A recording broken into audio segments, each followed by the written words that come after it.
In the 1950s, 1/3 of the Inuit population in Canada was infected with tuberculosis, or TB.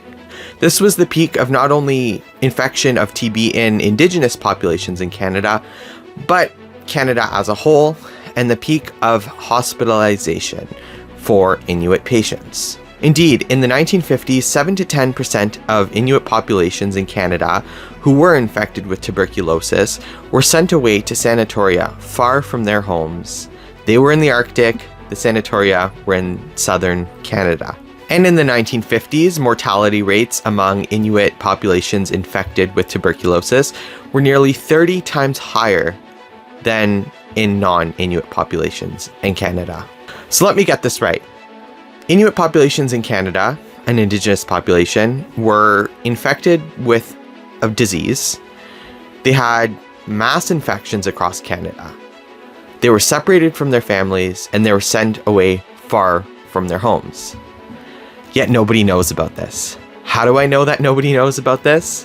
Well, I brought this to my classmates in my 4th year honors level history seminar in university, in my undergrad history program. And not very many of them could tell me that they even knew about this. And the few that did know about this couldn't tell me any of the details. Now, I'm sure there are many great historians and many great people who know about this crisis, but I can almost guarantee you that very few people in Canadian society can tell you about this crisis, because my historian colleagues couldn't in 4th year honors. You know, in Canada, we love to talk about reconciliation. We put on our orange shirts once a year. We talk about residential schools. We say the land acknowledgement before hockey games, and that's all supposed to be great, right?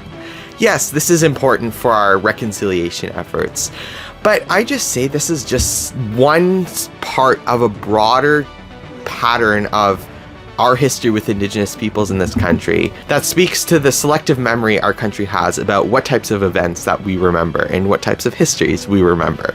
So today I want to talk about the Inuit battle against tuberculosis, something that didn't happen so long ago, something that the government was highly involved in, imposed mass evacuations, and had colonial policies. We're going to dive into the history behind the presence of this disease, how the government dealt with it, and how we continue to remember it today. I'm Vincenzo Calla, creator of VCalla Productions, and welcome to the VCalla Show, presented by Crosscut Digital Strategies. Today I want to look at this history. I want to look at the way the Canadian government dealt with it and ask, was this a colonial project? Furthermore, I want to look at it from today's perspective to see how we have dealt with this legacy and see what can we do to continue dealing with it. So without further ado, let's get started. From coast to coast to coast, these are our stories. This is the VCalla Show, presented by Crosscut Digital Strategies. So first, I think it's important to do a broad overview of tuberculosis. What is tuberculosis? You've probably heard about it. It's one of the most well-known infectious diseases in human history. But the World Health Organization says that tuberculosis, TB, is an infectious disease caused by bacteria that most often affects the lungs. It spreads through the air when people with TB cough, sneeze, or spit. TB disease occurs when bacteria multiply in the body and affect different organs. TB symptoms may be mild for many months, so it is easy to spread TB to others without knowing it. Symptoms depend on which part of the body is affected. While TB usually affects the lungs, it can also affect the kidneys, brain, and spine. From the World Health Organization. The modern global TB epidemic began in Western Europe in the 17th century, and it peaked about 100 years later. Canadian TB epidemic started when settlers came to Canada and brought it here about 300 years ago. It also spread to Indigenous populations upon first contact. The peak of TB in southern Canada came before the peak of TB in Inuit populations. In Toronto and Montreal, it was around 1880, and the average mortality rate was 200 out of 100,000, and that did not decrease for the next 20 years, as Brackner et al. Say. Indeed, Brackner et al. Say that in 1926 in Canada, 1 out of 13 deaths was from TB. Now, Europeans brought TB to the Arctic specifically in the 1880s, where the Inuit populations then got infected. There were disastrous outbreaks, Muller says, in the 1880s, and there were many deaths among Inuit populations. Now, the Canadian federal government was responsible for Inuit healthcare in the Arctic regions of Canada, but they didn't really do much until the 1940s. In the 1940s, the federal government formed the Advisory Committee for the Control and Prevention of Tuberculosis Among Indians. Olofsson talks about this in their article, and they talk about how this was something that the government was slow to get around to, and to actually form this committee and provide healthcare. Now, Tester et al. Talk about the mortality rates in this era, comparing them to non-Inuit populations in southern Canada and Inuit populations in the Arctic. In 1938, the mortality rate comparison per 100,000. In Canada, all of Canada, 45.4 per 100,000. In Inuit populations alone, 153.6. In 1953, it was 9.9 mortality rate per 100,000 in all of Canada. In Inuit populations, it's skyrocketed to 298.1. Now, those are stark numbers. Among Inuit populations, I said that it was about 200 per 100,000 at the peak during the Montreal-Toronto outbreaks. Well, now in these Inuit outbreaks, it's almost 300. Crazy. And this was in 1953. That's not long ago. Now, how were they going to deal with this? Well, inpatient treatment in sanatoria was believed to be the best way or the only way to deal with TB. So slowly, beginning in the 1880s, 1890s, sanatoria started opening. These are special tuberculosis hospitals in the South, and they had a real slow march to opening. Brackner says that the real countrywide battle against tuberculosis only began in the 1920s. Now, under their responsibility, the federal government decided that they weren't going to expand or build hospitals in northern Canada closer to Inuit populations who were dealing with this, because it would be too expensive and it would be too hard for them to get up there and provide care to people in their communities. So they decided to build sanatoria in southern Canada, which, fair enough. I get it. It makes sense. The resources, the bulk of the population were there, so they could do it. So they had to find a way to get these Inuit populations who were infected by TB from the north down to the south. And we're going to talk about that in a few minutes. They decided on a large-scale evacuation of the northern Inuit populations. That's what Olofsson says. And that word, large-scale evacuation, I guess 3 words, that's a pretty stark language, large-scale evacuations. It reminds me of, the Trail of Tears down in the States many years ago, Andrew Jackson, of, we're going to move the Indigenous people to a different area because it would be better for them or something like that. And that's a theme we're going to see throughout this, that, the evacuation's because it's better for them. And, in theory, yes, the care is in the South, but you're disrupting a population at this point. You're disrupting a way of life. You're disrupting families. Now, these sanatoria, as I mentioned, started opening in the late 19th century, early 20th century, but the Inuit populations didn't actually start receiving care in these sanatoria until about the 1930s, because there were protests, investigation, and people were asking why they weren't receiving the care that they needed when other people across the country were. So in the 1950s, more care was granted. Over 2,600 Indigenous people, about 348 of them were Inuit, were in sanatoria, and that was almost at the peak of Inuit care in sanatoria. So I gave you a broad overview of the sanatoria, how the Indigenous people, the Inuit populations were given this care, but we need to talk about now the Eastern Arctic Patrol, which was the main way in which Indigenous people, Inuit people from the north got to the south. The Eastern Arctic Patrol was a boat that would travel yearly from Montreal up to the Arctic regions of Canada. It was originally for the Hudson's Bay Company. They would deliver materials, deliver supplies, and bring things back and forth that they needed. But as the government decided that they were going to do these mass evacuations of Inuit populations with TB, they found it to be a good opportunity to use these boats, these massive boats, to bring the patients back down to the south. One of these main boats was the C.D. Howe. Grieser talks about this in their book extensively. The C.D. Howe was a massive boat. It had a helicopter and landing pad. The decision to bring Inuit populations with TB on was made after they set up medical clinics on these boats. This boat had a dentist, x-ray, many doctors and medical officers, nurses, etc. And the prospective patients would essentially be diagnosed on the boat in their community. On their hand, they would have their disc number, or sort of a number to identify them on one hand.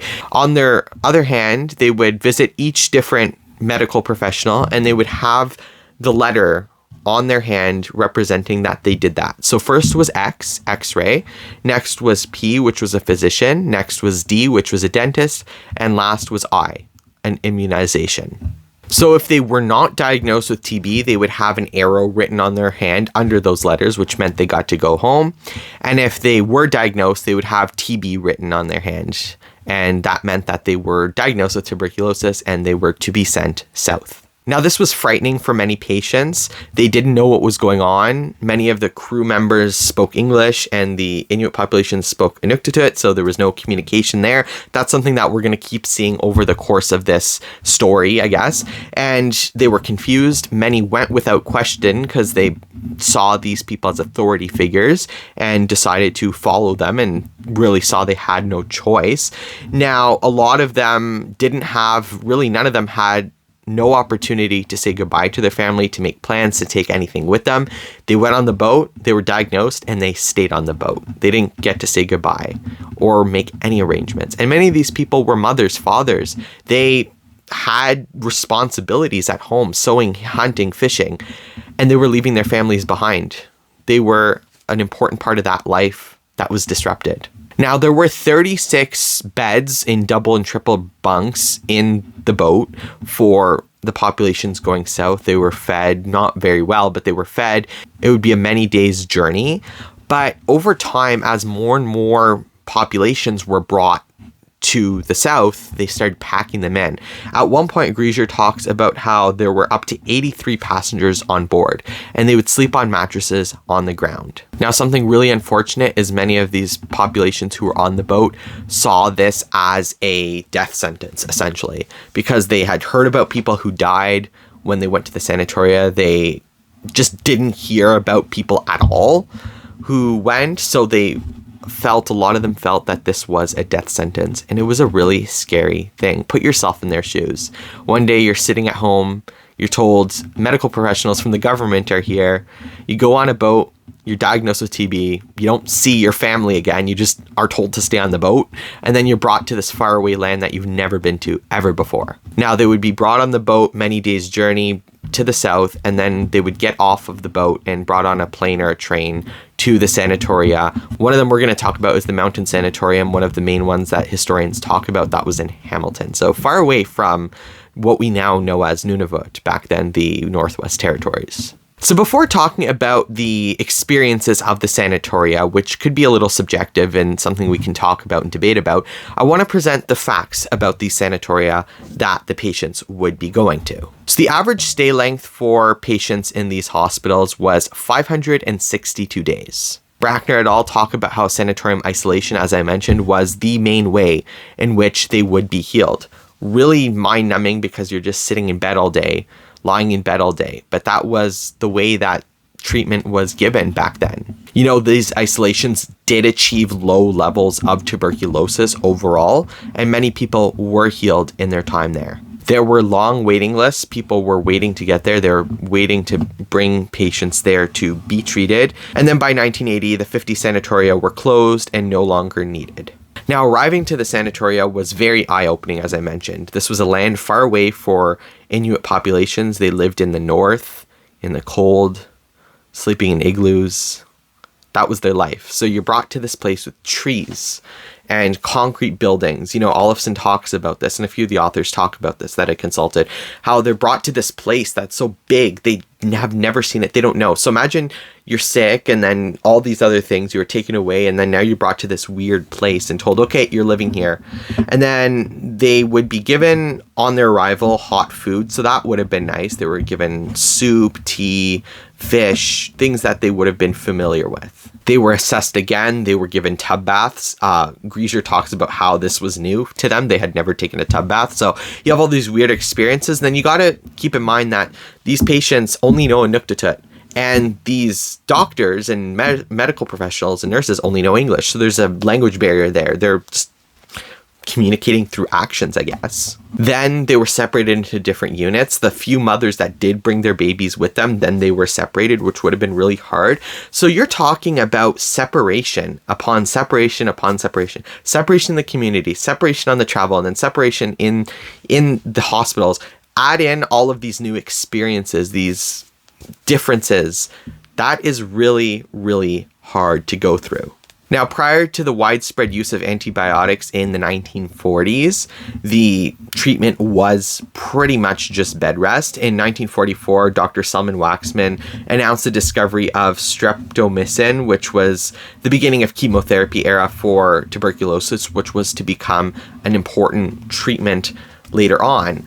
But bed rest was still the foundational part of sanatoria treatment for TB patients. Now, Grieser talks about there were different routines for different patients at different points in their care. You got to keep in mind that many of the patients are staying there average 1.5 to 2 years. So their infection of TB on day 1 is probably very different than their infection of TB on day 500. Hopefully better by day 500 than they were on day 1. Now, he talks about 6 routines. Routine 1 was bed rest all the time. Routine 2 was complete bed rest except for 11 to 11:15, which was when the doctors or the nurses made the beds and the patients could go wash their hands and their face. Routine 3, patients would be up twice a day, 11 to 11:15 while beds being made, and 3:15 to 3:30 to wash hands, face, and arms. Routine 4, patients could get up to the bathroom as necessary and can bathe everything except for legs and back. They just need to be back in bed by 4 p.m. Routine 5, they can get up and walk around the ward during rest periods. They can take a tub bath once a week. They can do their own shampoo, can eat meals at the table, and can walk to the x-ray and the dentist's. Routine 6, everything as before, plus exercise off ward between 11 a.m. and 4:30 p.m. They can go to the canteen or walk in front of the hospital, usually a park across the street or something like that. Now, they had church services. This is an important aspect of that colonial aspect we're talking about. Church services would be every Sunday. Routine 4 people would go once a month, and 5 and 6 would go every Sunday. And then patients can also visit other patients, the routine 6 people we're talking about, with advance, permission from their doctors. Now, in the sanatoria, it's important to note that they were in bed a lot. They were in bed all day, but they were still occupied doing certain things. So sometimes they would listen to radio plays. Inuktitut Bibles were made available, so they would read the Bible. Again, we're talking about this influence of this new culture they're going to. They're being given Bibles and listening to, Euro-Canadian plays or radio programming. That's all being instilled in them as they go on. Now, the men would carve and the women would sew. Men would do soapstone art. And indeed, some of the most famous soapstone art was made in the sanatoria. That's what Olafson talks about. In one of their articles, they talk about how there was this effort to teach patients how to use soapstone, how to do soapstone carvings. Grieser talks about in Mountain Sanatorium, the patients would make up to 200 carvings a year, retail value of more than $10,000 a year. That's a lot of soapstone carvings. The carvers would be paid for this, actually. They'd be paid in cash or tobacco. So this was all happening while they were being treated for TB. Female patients would sew. They would make mukluks, mitts, sometimes parkas, depending on the materials made available to them.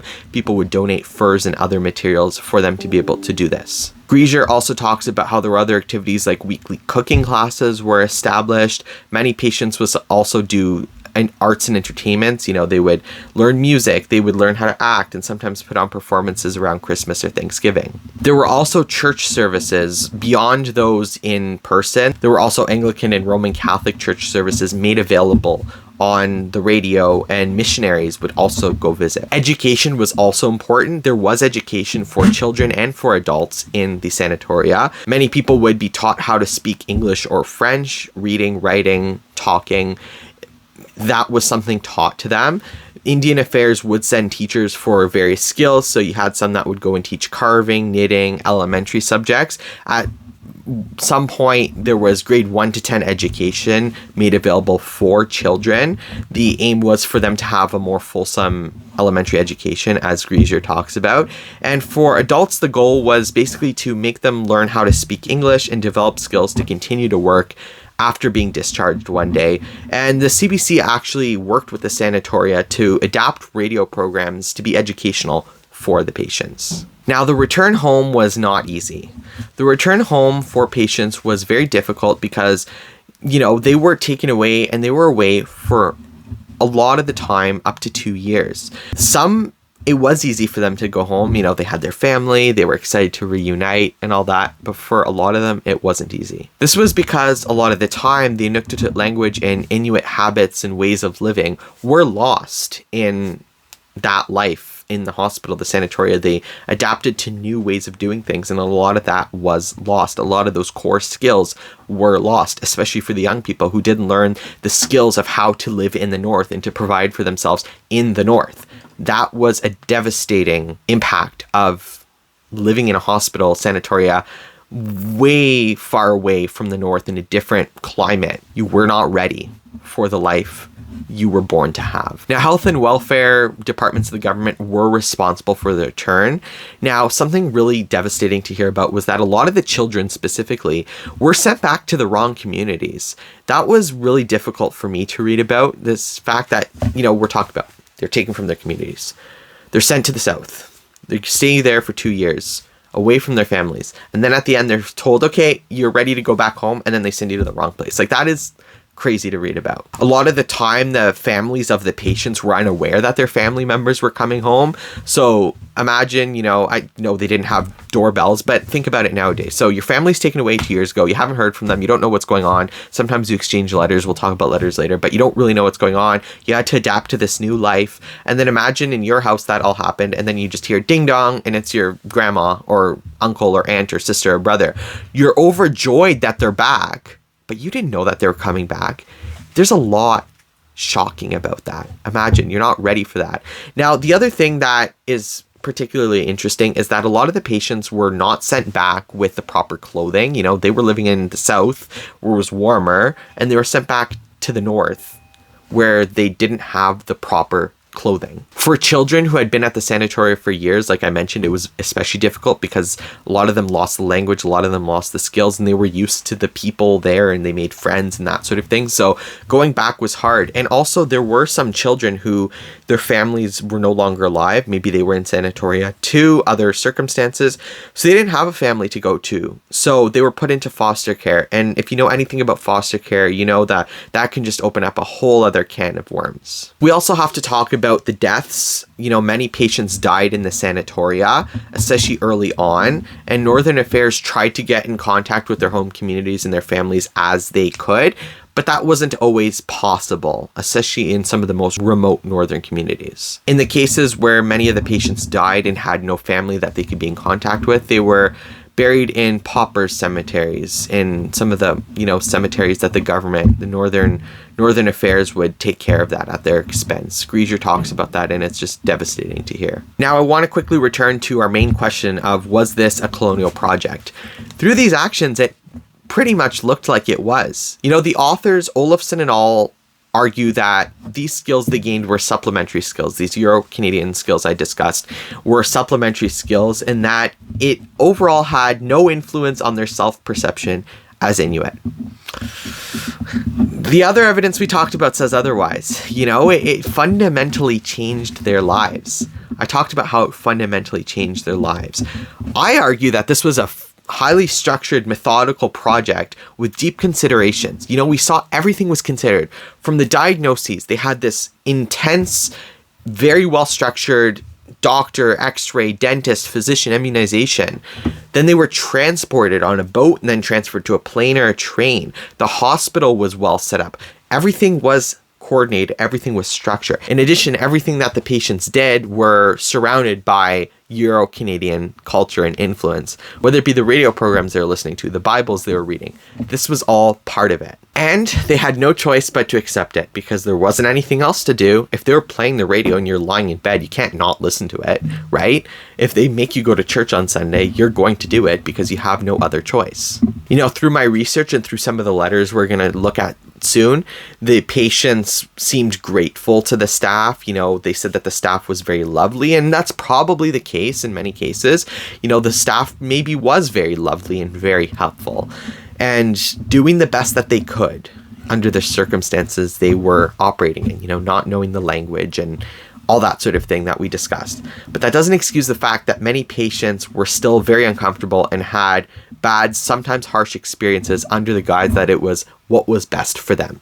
That's a reality we have to still face. So to gain a better understanding of life in the sanatoria, I want to look at some letters that patients wrote themselves from the sanatoria to their families. Specifically, I looked at 3 letters from 1959, which was around the peak of sanatoria treatment for Inuit patients in the South. I'm looking at 3 letters from the Mountain Sanatorium in 1959 between April and July. These were labeled under the Library and Archives Canada under the folder of I, so people who had surnames or names starting with I.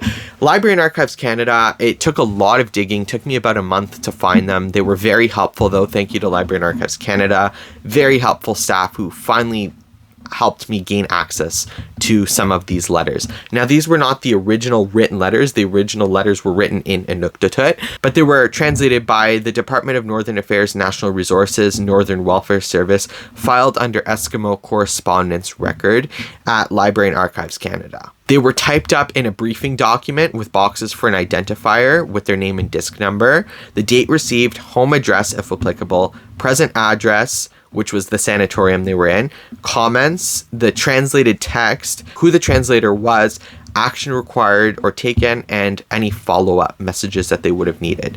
The specific letters I looked at said that there was no original letter, so they were probably either redacted or destroyed. So the original letter was not accompanying these sheets, but these sheets were from the time. Now, before we go into the individual letters, I want to talk about some of the similarities. Each one was written to Bobby, who was probably a government official who had an affinity for Inuit culture, knew the language. Those people did exist, and these people were helpful for the patients. The patients liked when there was somebody that knew their language and their culture, and they often wrote to them about anything and everything they wanted to talk about. Now, the first letter is from a woman named Letia Inuit TB. I'm sorry if I mispronounced that. I'm not very well versed in Inuktitut words and Inuit names. She was from Igloolik, Northwest Territories, now Nunavut. This letter was translated by Abe Oakpick, written to Bobby, and she talks about how she misses her family, how she knows that she has to be there, but she misses her family. She is scared for her children because scared, not really scared, but she's worried for them because she wants to take care of them. She's talking about how her sisters take care of them. She has her husband too, but her husband deals with other things, but the sister has to take care of it, and she expresses sorrow that the sister has to deal with so much.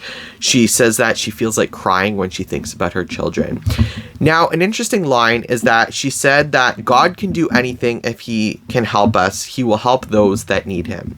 Now, it's interesting, she talks about this faith in God, that he would help in this situation, and this speaks to the Christianity they learned in the hospitals that they were exposed to and learned about the teachings of Christianity. She talks about how she's tired about being in the sanatorium and how she wants to go home, but she realizes that she needs to be there because she'll be cared for. And this sense of staying there because that's what's best for her comes back to this idea I was talking about of how they believed that this was what was best for them because that was what was being told to them. It also speaks to the separation that I was talking about. These were real people with real families, and the sorrow that she expressed in this letter was so difficult to read, but something that, was a reality for her and for many patients. The next letter was from Inuyak, disc E5677. Now, this is important because the next one is the same disc number. I couldn't tell if it was the same person writing because the word was spelt different. This one was Inuyak, and the next one I'm going to talk about was Inuya, but same disc number within a matter of months in April and June 1959. This one, she seems to be an older woman. She says that she is an older woman, and she's worried about death because she's seen other older women in the sanatoria dying. She also expresses concern about her family, her husband that she left behind. She talks about the food in the sanatorium and how she doesn't like it this year compared to last year. She talks about her son and how she wants her son to get a wife. She was talking about how she likes the policeman's daughter for a potential wife for her son, so she's just talking about that. She says that her time in the sanatorium has been well, that she's been taken care of. And then she thanks the welfare worker, which I'm thinking maybe the welfare worker is Bobby, who she's writing to in this letter. Similar to the Letia letter in many ways, deep sense of commitment to her family, expresses concern about the illness, but puts the trust in her doctors, feels a responsibility to her family. She has a sense of faith, prayer. She talks about God as well. So similar themes. And finally, this Inuya letter, who might be the same person as Inuyak, not entirely sure. Same disc number, very similar name. She talks about how she was on the big boat, the Eastern Arctic Patrol. She discusses the big boat, but I figured out that is the Eastern Arctic Patrol. She talks about how she doesn't feel sick, how she wants to go home, but she says despite this, the nurses have been taking good care of her. She says that on the big boat, she was told she would have TB, but that it was small, and she thought that she'd be home by now, but by this point, she'd been at the sanatorium for 2 years. She notes how some people are supposed to go home by the big boat, but they have not yet.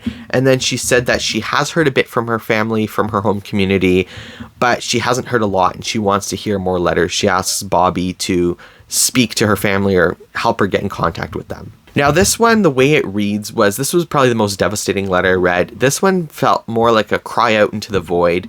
Somebody who was just crying out, just saying anything she was thinking about.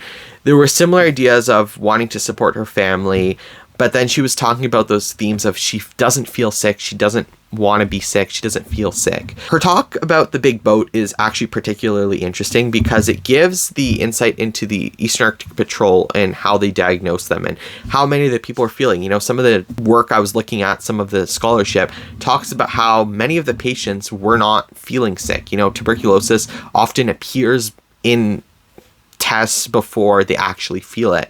So that would have been very difficult for them to not feel sick, but to be told that they were, and to be told follow. Overall, through these letters, we get a better sense of what these patients were going through. We don't know specifically about these people, but we do know the type of people they are. We're going to talk about that soon. Specifically, they were concerned about their families. They talked about how the environment they lived in impacted them. The sanatorium southern environment did impact them. There was religious implications. It speaks to that religious sort of infusion that we saw before. It talks about, you know, the trust that they had in the medical staff taking care of them, this sort of appeal to authority, some of the insight of the day-to-day elements like the food, and then some info about that big boat, the Eastern Arctic Patrol, and how they thought about it. Now, who were the types of people writing these letters? We don't know a lot about them, but we know that they were hundreds of kilometers away from their home in the Arctic. They would have been separated from their families and their friends, and they would have had those responsibilities that they had for their families disrupted by these treatments and their sanatoria evacuation. In the sanatoria themselves, the patients would have felt lonely, uncomfortable, and they would have seized on the opportunity to be with someone, to know someone who spoke their language. So these letters provide an important insight into the way that we see these patients and how they saw their own time in the sanatoria. Now that we've taken a look at broadly the life in the sanatoria, how they got there, the impacts on the lives of Inuit patients, I want to talk about the continued impacts on Inuit communities to this day, because that is something that they continue to deal with. To this day, there's been long-standing issues because of the crisis that TB outbreaks caused among Inuit communities. You know, people still feel like there were impacts. You know, these were the grandparents of the children that are living there today. Think about that. This was in the 1950s. If you were a kid in the 1950s, you're what, 70, 75, pushing 80, not even 80, mid 70s max. Imagine mid 70s Inuit people living in the north right now may have been impacted. And there's intergenerational implications of that. We're talking about the, not knowing those skills. Well, they had to either learn those skills or depend on others, and that all sort of goes down. In an article, Gwen Healy talks about the medical evacuations for TB and how she compares them to residential schools and federal government-led initiatives for the reason why Inuit families were disrupted and separated in the 1950s. Particularly, she talks about conceptions of kinship and how those Inuit conceptions of kinship, which is the foundation of their society, essentially were disrupted. She said that this is similar to how they were disrupted in residential schools, and that those essential skills were not passed down, and that the children who were impacted had profound implications, just like in residential schools. I don't buy that as much. I think many of those themes are important, but I think what we've seen, the implications of tuberculosis treatment in sanatoria were different than residential schools. Sanatoria treatment, I think, was more broader. It was more impactful on everybody. Residential schools was very targeted at children, the ethnic cleansing of children. At sanatoria, it didn't seem like ethnic cleansing was the primary goal. It seemed like the integration and the forgetting of their current culture and, the integration into Euro-Canadian culture was more of a side effect of that. That's my read of it. I know there are many subjective points of this. You may disagree, but my read of it so far is that. I do argue this was an explicitly colonial project with explicitly colonial end goals, supported by explicitly colonial policies, which had explicitly colonial implications. In another article, Olofsson and Folko talk about their discussions with TB survivors from the sanatoria and how many of these people that were in the sanatoria compared their time there to being in a jail. One of them they talked about said that it was very rough. They couldn't leave.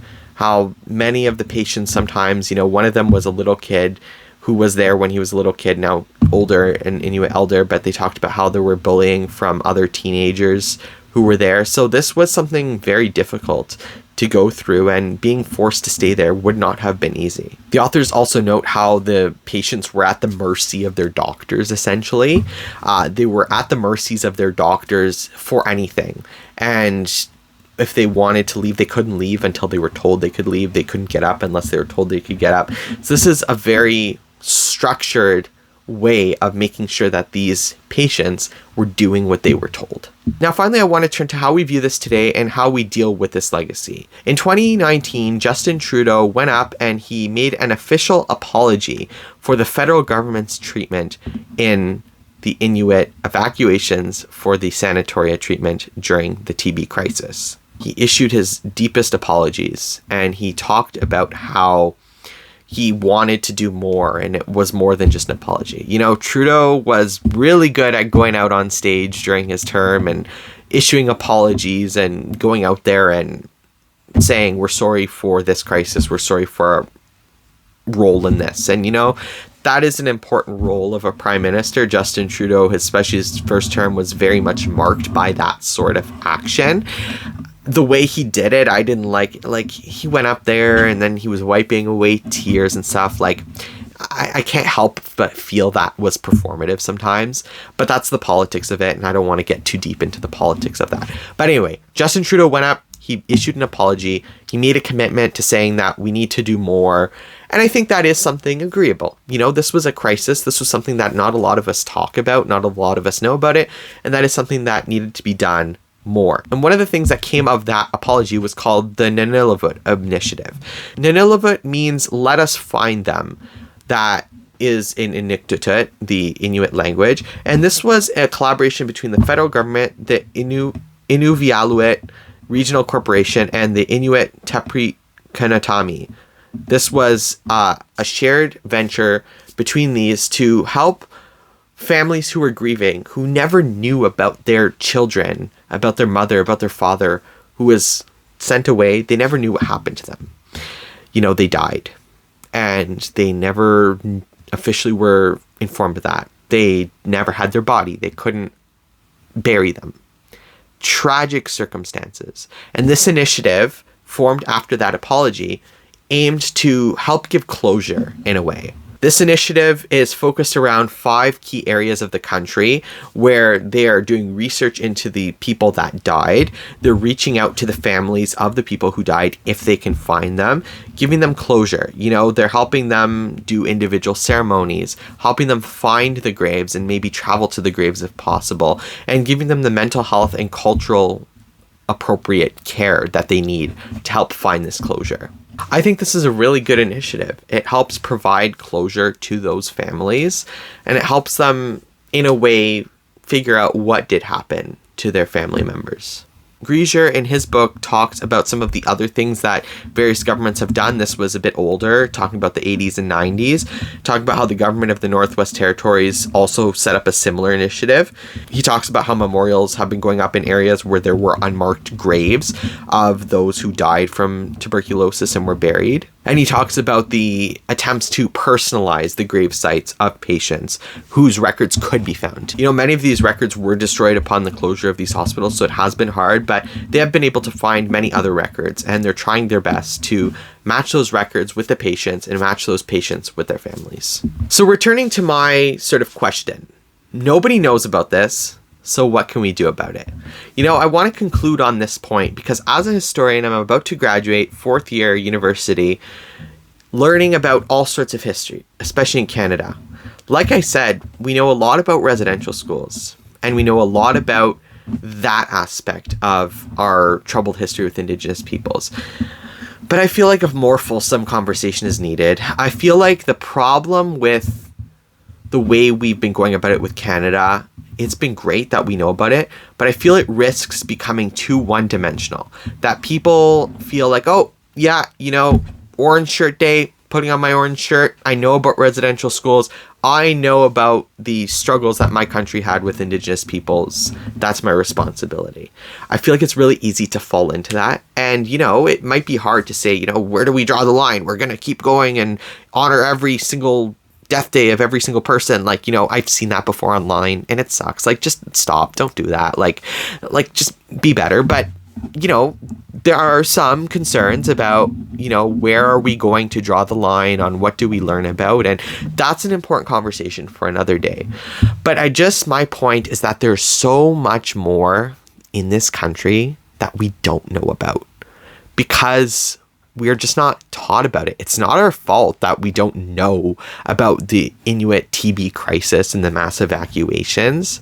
That is up to our educators. As a future teacher myself, I understand how important it is to teach students young, to teach them because they will bring that with them throughout their lives, but they're going to bring that to their families, to their friends, to all the people they see. So more education, more integration of this into the education system is important. Even at the university level, I took one Indigenous history course, one Indigenous poli-sci course in university. Both of them were optional, and both of them mostly focused on the concepts of the residential schools. Again, important, but not the only aspect of it. There are so much more to learn about, and we need to do more. As I mentioned, there will be pushback. It won't be easy, but it is sure worth the effort to make sure that we know what our history is comprised of, and that we make those reparations with Inuit populations and know their stories too. So that is all for today's episode of the VCalla Show. Thanks for tuning in and exploring with me this sometimes challenging, very interesting, but always important topic. I do hope that you took something valuable away from this, that our history with Indigenous peoples in Canada is not just something that we remember one day a year about one specific event, but it is a deep history and legacy that is so much more. It is something we live with every day. The VCalla Show is a VCalla production in association with Crosscut Digital Strategies. So until the next video, I'm Vincenzo Calla, signing out. Hey, thanks for making it to the end of this video. If you liked this one, you can find more by subscribing to me on YouTube, following all of my social media at VCalla Canada, and visiting my website, vincenzocalla.com, where you can also join my mailing list. So that's all for this video, and I will catch you in the next one.